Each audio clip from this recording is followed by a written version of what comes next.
This video will provide a walkthrough of a collection label and its associated product, the inventory file. We will be using Oxygen XML Editor to view the label and Notepad to view its associated product.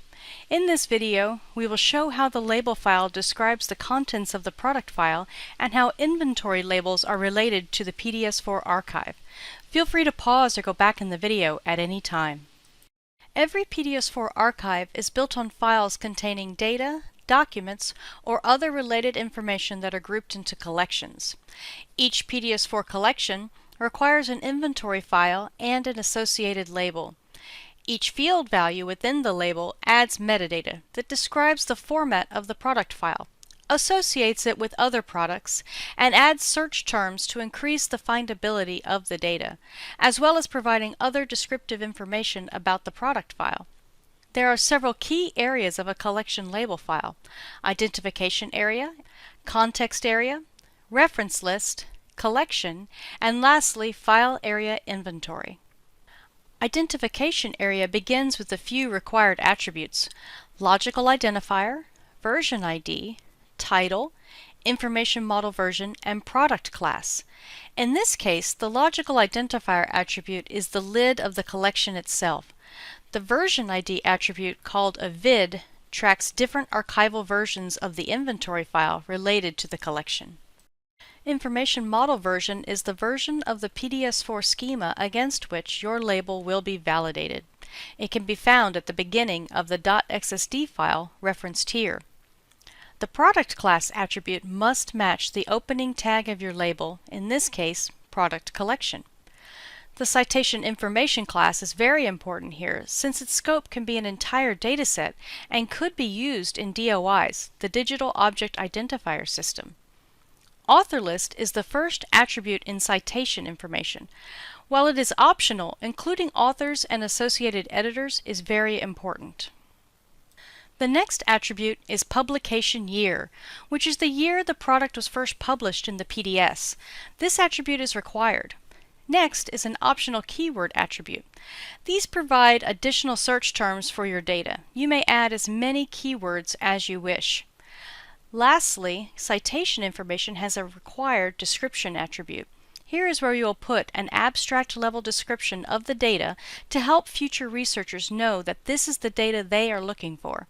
Also, similar to keywords, putting descriptive terms here will help future researchers find your data.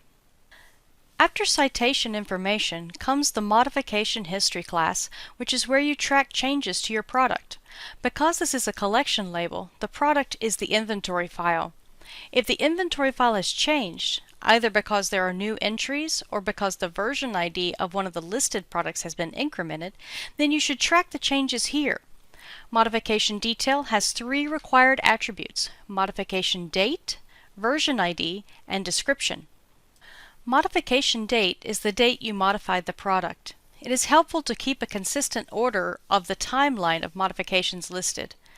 Version ID is the version number for this particular modification of the product. It is also referred to as a vid.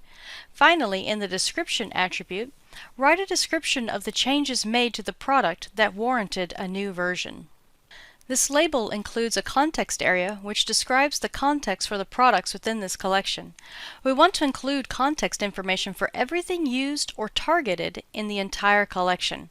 For this example, the information is from the context label for the mission, host, and instrument related to this collection. The context area for this label includes time coordinates, investigation area, and observing system classes. The time coordinates for this label describe the period of time when the data for these products was collected. The next two classes are investigation area and observing system. We will be pulling this information from the context object label for the insight investigation.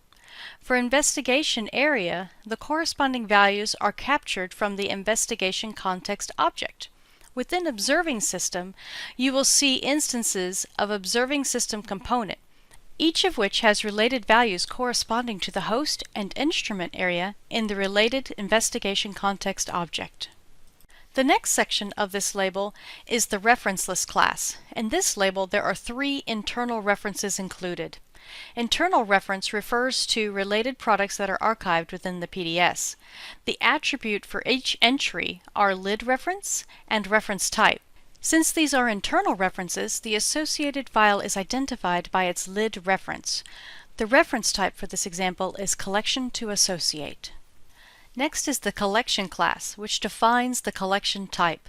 It is required, as you might expect, and has two attributes: collection type, which is required, and description, which is optional.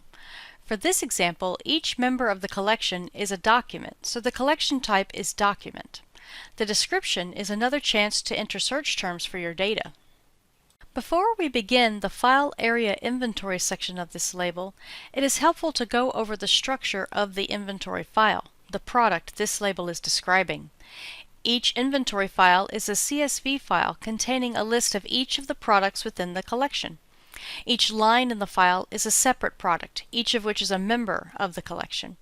The first column is an indication of whether the product on that row is primary to the collection, P, or secondary, S.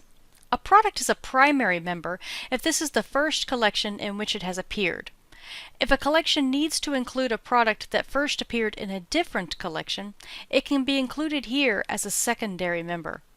The next column is the logical identifier, which may or may not include a version ID, depending on your needs. Now that we have seen the inventory file, let's return to the label for the collection. The File Area Inventory class describes the inventory file and its structure. It is required to be present. File Area Inventory begins with the File class, which contains basic descriptors of the file in question. The first attribute which is required is file name. The path to the file is relative to the label, so just the name is required. Here is where we put the name of the inventory file. The remaining attributes in the file class are optional, but might still be useful depending on your needs. Creation date time is the time at which the inventory file was created. File size is the size of the inventory file and is written in bytes. You can also store the checksum of the inventory file if needed in the MD5 checksum attribute. The remaining class in File Area Inventory is Inventory. Here is where we go into detail on the structure of the inventory file. The first attribute under Inventory is Offset, which is the offset in bytes from the start of the inventory file to the start of the header. Since PDS4 doesn't allow headers within its inventory files, the offset is 0. Next comes Parsing Standard ID, which must have the value PDS DSV1. There's an optional description for any additional comments you might care to include at this point. Records must contain the total number of lines in the inventory file. This should match the number of products in the collection. Record delimiter must have the value carriage return line feed, and field delimiter must be set to comma. Next comes the record delimited class. The first two attributes are fields and groups. Fields is set to 2 and is the number of columns in our inventory file. We are not grouping any of the fields together for description purposes, so groups is set to 0. After this, there must be exactly 2 field delimited classes. The first field delimited class corresponds to the first column of the inventory file and must have name set to member status, field number set to 1, data type of ASCII string, and maximum field length of 1 byte. The second field delimited class corresponds to the second column in the inventory file and must have name set to lidvidlid and field number equal to 2. Some of the entries in this inventory file contain version IDs, therefore the data type should be ASCII lidvidlid. Lastly, the maximum field length is 255 bytes. The final attribute in inventory is reference type, which must have the value inventory has member product. Thank you for watching our video providing a walkthrough of a collection label and its associated product, the inventory file.